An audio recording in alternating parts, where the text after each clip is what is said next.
Maayong adlaw sa tanan, and it's Tuesday once again. Welcome to this another episode of our weekly AGIO PIA 7 Forum 10 a.m. to 11 a.m. We are on live broadcast over DYMR Radio Pilipinas Cebu and delayed telecast over MyTV Channel 30 Mondays to Saturdays 3 to 4 p.m. and Sundays 1 to 2 p.m. We're also live in our Facebook page PIA Central Visayas. Karong adlaw, aniya kita nanukad sa atong buhatan sa PIA 7 Regional Office. Kauban nato karon ang mga officials gikan sa Philippine Crop Insurance Corporation and Bureau of Fisheries and Aquatic Resources to discuss on the effects or impact of El Nino ngadto sa atong mga pananom ug ingon man ngadto sa mga marine and fisheries resources. And we're also going to discuss kung unsa ang mga interventions, programs and services nga ilang gidalit no ngadto sa mga magsasaka ug ingon man ngadto sa atong mga fisher folks. So please join us in this informative discussion which is brought to you by the Philippine Information Agency in partnership with the Association of Government Information Officers in the region. This is Hazel Gloria of PIA and with me is my colleague John Carla Madrio. John, maayong adlaw kanimo. Mayong adlaw, dagang salamat Ma'am Hayes. Karon atong makahinabi ang ato ang mga bisita gikan sa PCIC and BFAR. So magsugod ta. Ma'am, kumusta naman ang situation sa crop dinhi sa Central Visayas?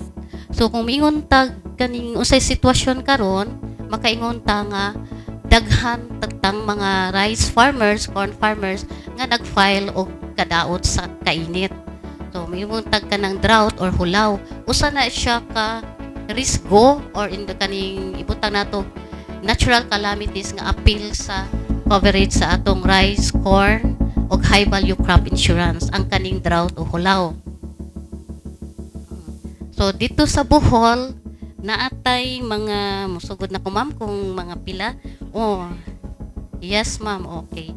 Sa Bohol 33 ka local government units nga mga rice farmers including po na gamay nga corn farmers affected sa drought. So naa sa Carmen, Pilar, San Miguel, Sierra Bulunes, Ubay, Batuan, Bien Unido, Pilar, Calapi, padayon ma'am. Ubay ni. Kay 33 gud ni ka mga municipalities. Oo.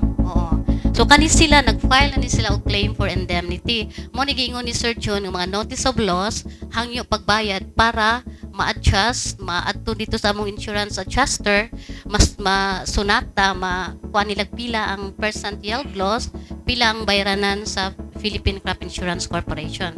Other than Bohol, napunta sa Cebu.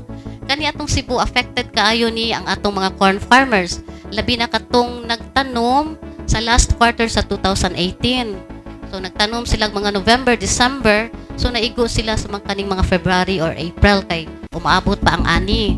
So nata dinhi sa Ronda, 92 ni sila ka corn farmers. Sa Asturias mga 500 plus. Ubay-ubay ni sa Asturias kay daghan jud tag mga corn farmers dito. Karkar natay unom, naputay mga rice farmers sa Toledo City, Balamban ug Pinamungahan sa Cebu ni. Dito sa parts sa Pika sa Negros Oriental, nasa tay mga LGUs dito nga nakasinati pod og kadaot sa ilang mga humayan ug maisan. Naata sa Negros, kaning tagabaya sa Bayawan City, naay Bindoy, Canlaon City, Santa Catalina, Shaton ug Mabinay.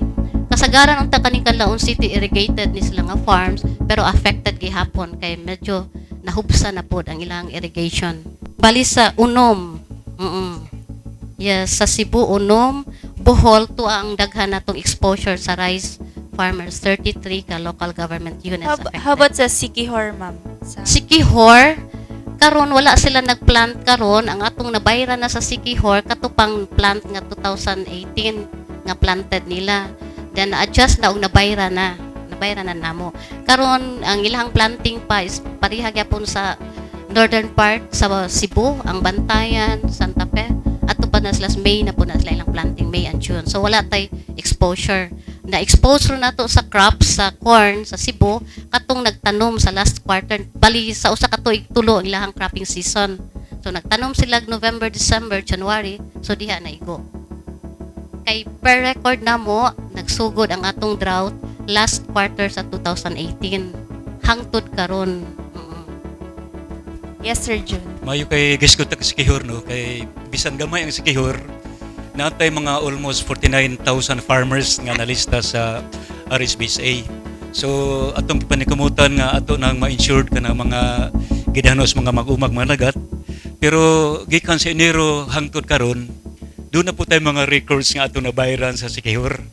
Kay natay mga 25 ka mga rice farmers nga 26,000 ato nabayad. Then corn 25 gihapon 100 to 22,000 farmers. So doon na po yung mga hayop nga atong natabang mga claim dito nga atong nabayaran dito. So dili kayo daghan ang sikihor gumikan kay gamay man lang when compared to Negros o sa Bohol provinces. Yes, Jan, no? So balikan lang nato ang PCIC later, no? So arita sa BFAR, no? Kay human sa mga pananom, no? Kay ubay-ubay gyud ang ato ang nahibaw ano nga affected gyud sa mga pananom nato. So sa BFAR, Sir Edgar, kumusta man atong mga fisheries resources? Susama sa crops, livestock, sa agriculture, doon na po yung mga damage, no? Sa fisheries. Although sa fisheries, dili siya kaayo dagko nga damage. Ani, doon namin nakita nga disadvantage tungod sa El Nino, pero doon na po yung advantage. So, unahon ako ang atong mga damages nga reported, no? So, kung atong tan-awon, ang Cebu nga deklarar og calamity stricken area. In fact, ang una gyud nato nga natagamtam labi na sa fisheries nga sektor ang kadaot gyud sa atong seaweeds. Kay ang seaweeds mura og arita sa agrikultura usa po siya ka klases tanom. So, ang una gyung na apektuhan ining seaweeds gyud nga niya sa mabaw nga area kay daghan may ang culture system, no, sa seaweeds. Dunay sa mabaw, dunay moderate nga gilabmon, dunay po laom. So ang among nakita sigon sa atong assessment labi na sa northern part sa Cebu, ang shallow water farms doon nagay reported nga taas-taas nga damage, mga 50 to 80% nga damage sa shallow portion, no, labi na dapit sa bantayan mga areas. Apan ko totalo nimo ang the whole planting area, ang farm sa bantayan, adto na lay damage nga nakita nato from 7 to 10% lang of the total production area. Kay daghan man sa bantayan area ang mga laom, no, mga deep sea farms nga dili kayo siya apektado sa seaweeds sa init. Doon na may mga mitigating measure. In fact, every year nag-distribute me og free seaweeds propagules kanin mga similya, pero we will be giving this out during on season, not off season. So by now amo siyang ipinding. So we're distributing seaweeds propagules in areas sa deep sea. So ang among advice na mitigating measure is to stop planting in shallow portion, and of course transfer the farm and deeper portion aron dili kayo mapiktuhan sa init. Unya i-reduce ang atong gitawag og flotation system aron mo unload siya away from the surface, siguro mga 0.5 to 1 meter para di siya maapektuhan. So far okay man ang pagsagup sa atong mga farmers, wa na gid sila matanom. So dili sila maapektuhan na sa incoming onward impact sa atong El Nino. So doon na po tayo programa karon nga kung mobalik no by June mobalik ning maayong tiempo favorable sa mga portion nga mabaw adun na may sa agriculture sa DE fisheries loaning program doon na tayo gipasugda karon nga production loan easy access sa DE loaning program. Sige karon og assessment dito ang atong conduit cooperative ng sige og panghatag og mga pundo king kaso og mamaayo na pud ang panahon sa sewage labi na sa mabaw do na sila kapital nga gamiton. So far sige ta ani panghatag dito.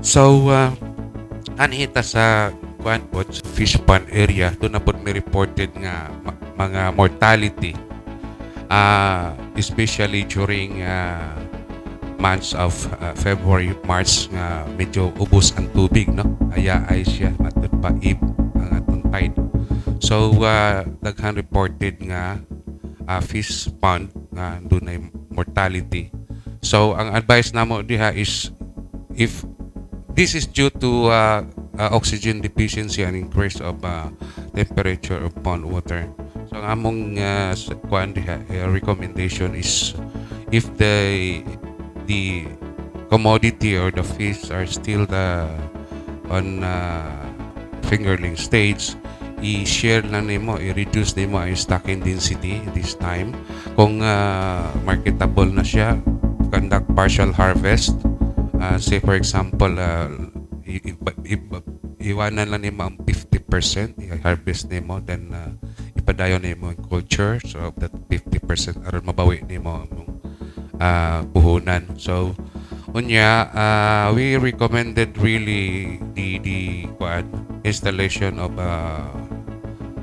kining mga pumps no water pumps life support sa panahon ining tig-init aron magpadayon ang kahinsog sa atong mga fish ponds no labi na sa atong mga buhi sa mga cages pod so we advise them to transfer kay ang floating cages pwede man nimo ma-transfer bisag asa so dili gyud ipalawom gyud nimo siya na unya you instead of siguro mga 3 to 5 meters net imo pa gyud siyang palabman aron dili gyud siya maapektuhan unya reduce stocking density sa panahon sa tig-init to avoid skill tungod sa kanang competition sa oxygen competition kay pagka init ang temperatura kusog kayo ang konsumo sa oxygen so gamay kayo ang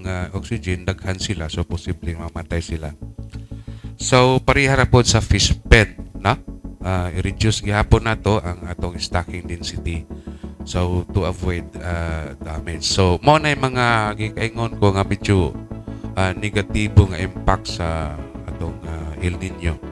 So ang akong gisgutan ganina nga maayong balita kay ang among hatchery ug tinuod not only through to BFAR hatcheries but also to private hatcheries nga unta to ang bulan sa January to June January, February, March no or April dili unta mo itlog ang atong bangus kay tungod sa bugnaw man na gikan sa October to mga March or April bugnaw na siya sa pero sugod sa Enero daghan kaayo og larvae ang among bangos mao pud tong larvae sa ubang mga private hatcheries nga makaingon ta nga ang damage sa marketable production ma-offset ra nato by June kay daghan ta kayong itlog so meaning expect nga by June expected magin nato nga mo improve ang atong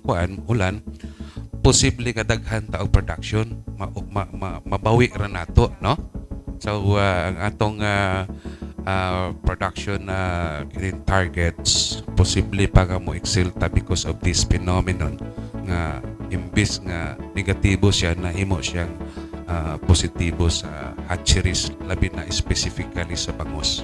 Nalang ko idugang gumikan kay kining before usa po ni sa agency sa Department of Agriculture nga kauban mi. So in coordination sa mga local government units of before daghan po tag na-insured nga mga sakayan o mga seaweeds. Ah, okay. Gani, Oo. majority ini gyud di sa Sugbo o sa Bohol. Kay sa atong record no, natay mga sobra 2,000 ka mga managat nga na-insured. Kanya balor nig 106 million nga insurance exposure nga ato ning gi kaalagad sa atong mga managat. Pero last year kay karon napamaning coverage no. Kay 1 year ma atong coverage ini sa mga sakayan unya sa seaweeds mga 50 to 60 days man lang ni. Di na ato maning i-renew once nga mag-usab na silang tanom. Last year natay mga 14,000 ka mga managat unya worth 594 million ang atong exposure. Unya ang seaweeds ini di sa duol sa mga 195 million. Gani gikasubo lang namo nga magbalbalo nga ang wala ma-insure nato maoy na damage sa ice matong gisteruhan ni Bay Edgar no. To asa somewhere in Northern Cebu. Oo. Then ang ato nga na-insured sa Hilutungan, Cordoba wala lay claim. Sa Bayin City, Negros Oriental nga seaweeds walay claim. Og sa Bohol gikan sa Hitafe, Talibon, Ubay, Mabini, Kandihay nga daghan pong seaweeds wala pud maapektali sa ice. Ang ato no nga masiguro tuwa sa Northern Cebu maunoy na igo inoon. So, Pero sir, unsa may buhaton, pwede pa ba na sila ma-insured nga naigo naman sila? Or actually pwede gihapon nga ma-covered no, pero dili nato i-appeal ang ice kay naa naman ang karong panahon na ang gitawag nato nga fortuitous event. So somewhere nga sumabot ang panahon nga ma-normalize na ang kahimtang dito, amo na po tayong kampanya labi na dito sa Lipayran Island, dito sa Bantayan Island no, sa Doong. Kay duha gito ka bisis nga nibalik mi dito sa daging tuig para lang ma-enroll. Pero doon lang makakakulian ba nga wala gito madayon. Nga unta nag-fill up nag-application. Pero maninguha mi nga karon nga sunod nga mga June, July o ngadto December nga cropping nila, amo na po nang ma-enroll ang ato mga seaweed farmers in Northern Cebu. Sir Edgar, do you have the value kung pila gito ang damage sa sewage ni katong sa fish pond, sa Yes. fish pen? Oo. Okay. So to be madetalye na to sa first district, doon na tayo sa municipality sa Karkar, doon na tayo damage nga tilapia no, sa atong floating cage sa dam. So this is attributed sa El Nino. So instead nga na siya na matay niya conduct og emergency harvest, yagi assist na to ang katong nawala no. So it amounted to 242,760 sa tilapia. Sa bangos medyo gamay-gamay ra 18,000 ra no. Unya dako-dako ang karkar nga damage sa seaweeds mga 180,000. So 242, 760, 18 o 180 mo na sa first district no, sa Karkar. For the fifth district, doon na tayo na recorded nga damage sa Carmen, sa Marine Fish Cage 33,643 no. So staggered ang fish kill ani siguro may mga 3-4 kada adlaw more na recorded yun nila. So that's why we recommended nga i-reduce gud ang stocking density. So 33,643 ang na-recorded sa Carmen for the 5th district. Sa 6th district ang Cordoba nag-report sad og bangos no, doon ay nangamatay. So abnormal distribution ang kuan ini is due to lack of oxygen. So 76,046 ang damage amount. So sa Mandawi for the 6th district again, so doon na tayo bangos gihapon nga 83,000 sa fish pond ni siya. Sa 7th district sa Alcantara ug Badyan doon na tayo bangos ug kitong nga mga 22,200. So the total all in all for the province of Cebu is 653,649 damage siya sa aquaculture. Yes, oo sir. So sa Cebu ra ni sir mga affected nga. Ay Yes, I I am only speaking in the For province the of Cebu. Cebu, Al. Mm. But then, as reported by Sir June, Oo. aquaculture in province of Cebu and other kuan dili kaayo siya, no? Affected. Oo. Tungod kay makita nimo the condition, environmental situation of those areas are favorable labi na sa mga aquaculture. So wagid siya reported. Wala yun. Kung tanaw nimo sa atong regional reports, it was only Cebu ang Ang grabe provinces. ito. Oo, oo, oo. Oo. So sa Bohol, Negros wala pa sila. In terms sa mga aquaculture Oo. commodities. Okay. Sir John, for crops, Ma'am Polly, pila na ba ang insurance nga na pang-claim sa atong mga farmers katong sa inyong gimension nga mga affected nga mga areas? Doon na nabatay nahatag nga mga insurance? Ma'am Hazel, no? Sa 2018, nabutang ni nga tanan ni siya nga na-cover. Cause of loss, drought, pest and diseases, or typhoons o flood, natural calamities. Sa 2018, i-include na lang din nato the all commodities: rice, corn, high-value crops, livestock, non-crop insurance, fisheries, o CLTIP, kaning life insurance. We have paid 124,335,000 the total. Yes, the whole Region 7. Region 7. Region 7. And then, kung may tag sa year to date, included na po niyang atong drought, 77,242,655. Yes, as of As of Yes. 2019 na siya, ma'am. na-include niya ang katong 2018 last quarter nga damaged by drought. And then, for 2019, ikuhaon nato ang figures sa mga rice corn farmers nga ni file og CI claims for indemnity bali na daot sa drought, planting ni nila 2019 yun affected. We have the total drought is 3,397 for rice. Then for corn, we have 662. Kung mangutana mo hauson ni sila maka-claim, actually, amo na nigikandak, we have 8 insurance adjusters to naron sa Bohol to conduct field inspection, and then we have the general assessment. We have the team makandak, ibutang nato kanang per barangay, selected na siyang farmers, rice farmers, then i-adjust na nila, i-verify ang area as well as ang farm, the insurer's identity kung maog yun. Then mo represent na siya for that barangay, then as well as another barangay, so mas madali ang ato. Instead kay usually ang ato yung normal ani is to conduct claims adjustment individual. So mo giingon nga kinahanglan ang farmer once nag-file na siya og kanang application, and then so happen nga na daot na aroy natural calamities including na ang typhoon, flood, drought, tornado, ipo-ipo, ana, mag-file gud sila claim for indemnity so that individually maadto sila ma-adjust to verify the claim as well as to assess the percent yield loss. So knowing nga karon na igo man gyud ta, ubay-ubay man gyud, we conduct the general assessment so that after ana we can process the claim with a target of 20 days. Muna siya among to hit the target 20 days processing period sa claims. Then in connection sa sulti ni sir no sa BFAR regarding sa atong fisheries, we can cover natural calamities. Ang katong fish kill, dili na siya covered sa insurance kung maingon ta, because one among requirements ani sa proposal to be insured, it should be with complete stocking density.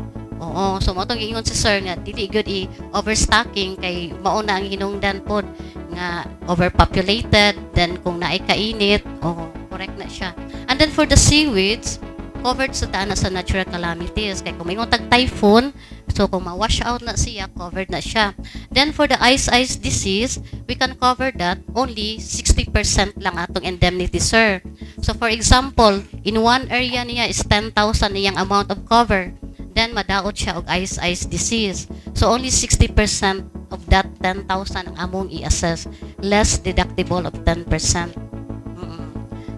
We have nakabayad na mi dito sa bais ilang seaweeds, pero ice disease po mo na siya common nga gi-claimor sa atong mga seaweeds growers nga to include kay before kaning ice disease beyond control na nya, knowing sa ato rong mga fisher folks, mga seaweed growers nga dili kay beyond control na, so needed na sila insurance, so mo nag-include na mo ang ice disease for the benefits of our atong mga seaweed growers. Kumusta man ang ano ma'am kana ay okay. Yes sir June napakaya din. Dalang ko'y gamay idugang parte sa claims at least nga atong mga tikpaminaw nga atong mga viewers maka-realize nga mao din ni atong natabangan no nga gikan si Enero hangtod gahapon ang atong nabayran mato dipuy nakaabot tag 77 million. Pero ang majority ini 3,610 na farmers di sa parte sumay. Unya 51 million ang atong nabayad hangtod gapong adlaw. Pero ang majority ini tuwa sa Bohol kay naay mga 3,210 na farmers. Unya ang atong nabayad dito mga almost 48 million. Pero in terms of corn ni apo Sugbo kay ang atong nabayaran sa Sugbo no sa Region 7 1,980 corn farmers, doon na mga 16.5 million nga atong nabayad. Pero ang ni Sugbo is 1,756, mga 14.7 million ang atong nahinabang sa mga corn farmers sa Sugbo. Pero mo na nga ang total ini is 6,421 farmers, unya 77 million ang atong nabayad for 2019. Ang 2018 lang, doon na lang kayo gamay idugang no, nga matod sa akong partners nga nakabayad ta 124 million, unya worth 11,000 farmers and fisher folk. Pero kato siya, pagka human ko sa December 31, magit itong bayran. Pero di na abot pasabot nga mo itong natabangan kay namay na insured sa mga later months sa November, December nga karon na nabayaran nato sa January to April. Among tawagan na spillover claims. So ang ato kong nabayad no nga kung apil ang mga spillover claims mga last year no nya atong gidugang ron naikabat ni og mga 19,898 farmers o mga fisher folk unya 219 million ang ato nga nahinabang ato sa mga mag-uma o mananagat. So, balikan ako to akong pangutana na kumusta man ang daghan ba taw mga farmers and fisher folk nga nag-enroll sa atong insurance? Kumusta man ang reception nila sa atong mga programa? Sa 2000, maghisgot sa 2018. Overall number of farmers, fisher folks na itong na-enroll is 293,582 sa whole Region 7. And then, ang among risk exposure ani is 7,911,439,000. So, dako tag exposure. Karon 2019, nakita pa nato medyo gamay-gamay taron sa 2019 because maklaro pa man nato nga wala pa'y cropping period. Oo. So mostly ato parong na-enroll is 20,342 farmers and fisher folks.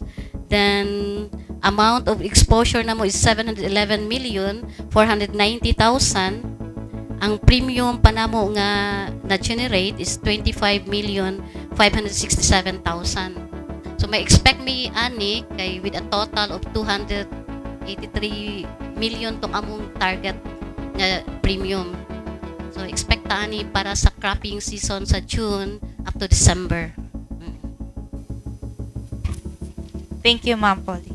Okay dyan, no, at this point in time, no, ubay-ubay na magidog na share ang atong mga panelists. So, we're opening now the floor for questions from our media friends. Okay, sa'yo muna. Mga tanan ko, sir, pila magigikuan ka ng inyuhang mga numbers of insured farmers diri sa Central Visayas? Ang kinatibuk-an gyud katong mga naka-register gyud sa inyo, ha?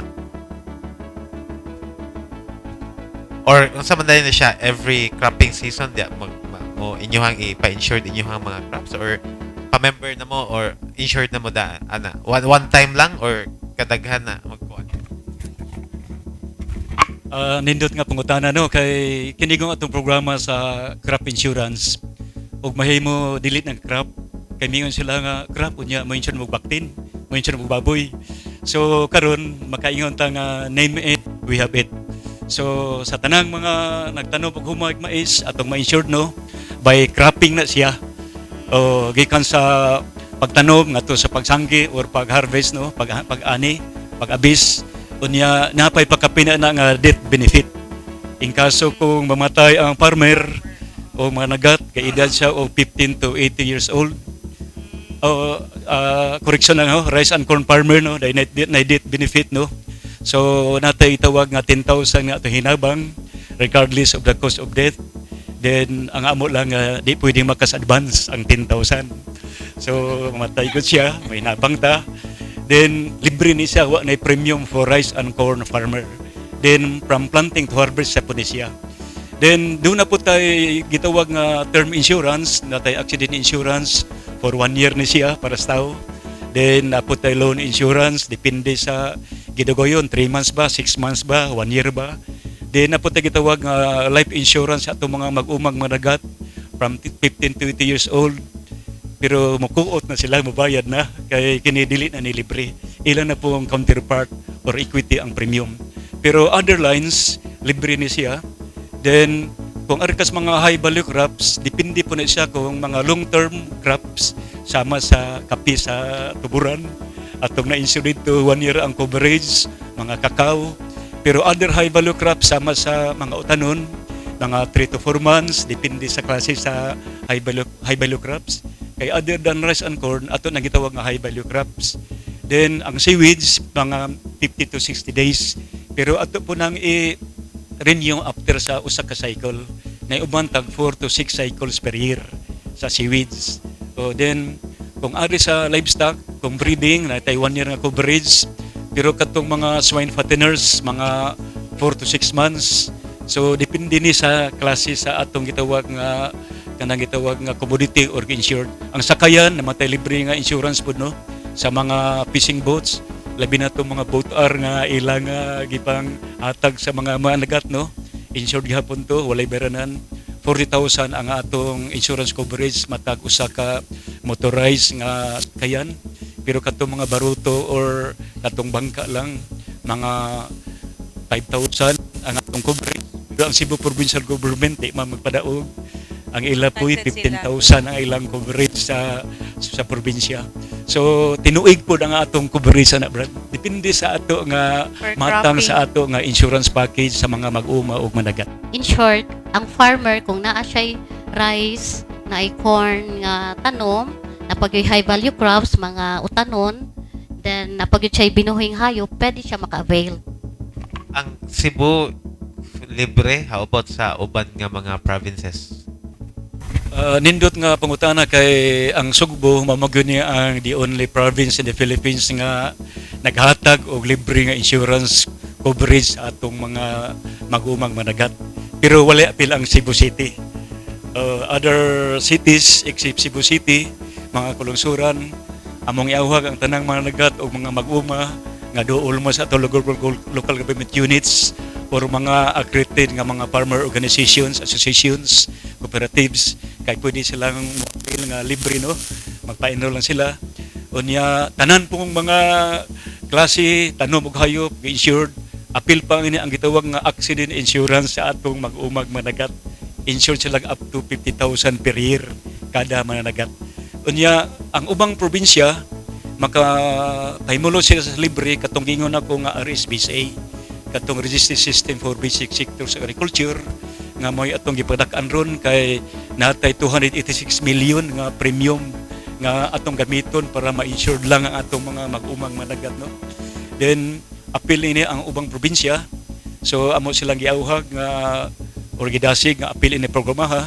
Then doon na po tayo mga other special programs in Bohol katong mga rice farmers na po sila mga sikat-saka nga coverage nga borrower sa land bank libre po ng insurance. Din ang atong mga DAR beneficiaries, doon na po tayo mga programa nga kung mangutang sila sa mga bangko, libre po insurance under sa EPCP KPBD program. Then, ang karon ang land bank na gani may assessment mga puhon napo sila pautang nga gitawag og ISIP, Agricultural Competitiveness Enhancement Fund, nga ipautang po na siya sa ato mga nagat o mag-uma nga at 2% interest lang ang ilang ipangayo per annum, per year. Unya, it is collateral free. So, mag-awhag mi nga og mahimo imbitaran ninyo ang landbang puhon para mahibalo nga ato mga mag-umag managat sa AC program. Kay mao ni tubag nga mingon nga, uy, mangutang mi nya, di mi makautang kawa may collateral. Then ang last na lang ang Department of Agriculture through the Agricultural Credit Policy Council ACPC napo sila plea or production loan is access nga mga mag-uma pinaagi sa civil purpose co-op or lamang multipurpose co-op, pwede po sila mahulam mga way collateral. Nga usa ka mag-umag managat pwedeng mahulam og 50,000 or kung mga high value crops up to 150,000 ilibre po ang insurance ana. Unya at 6% per annum lang ang itawag nato nga interest or 0.5% per month. Katong kuan sir, katong registered system for fisheries and agri sector nga kuan. Unsa may coverage ato? RSBSA. Okay. Katong mga nalista sa RSBSA, makakover tag rice crop insurance, corn crop insurance, high value crop insurance, livestock, cattle, carabao, goat, nasa tay swine breeding, swine fattening, then horse included pud ana. Then from livestock na tay NCI, atong non-crop agricultural assets, katong mga kabtangan sa atong mga farmers kung nasa lay thresher, mga kanang ilahang co buildings, rice mills, ana covered na siya against fire and lightning. Then we also have fisheries insurance. Ang wala lang gyud kay pito man ni among insurance program, ang wala lang nato malibre is the credit and life term. Katong accident insurance, ang AP3 o loan repayment protection plan. So kana ray dili libre under sa RSBSA. While katong sa Cebu, sa agri-fishery insurance program, included an accident insurance. So when a farmer can enroll sa iyang rice insurance, enroll siya sa under sa rice, automatic covered siya sa accident insurance. 50,000 ang coverage ani, only accidental death. Then we have medical reimbursement of 20% sa 50,000. So na siya medical reimbursement through accident worth 10,000 sa 50,000.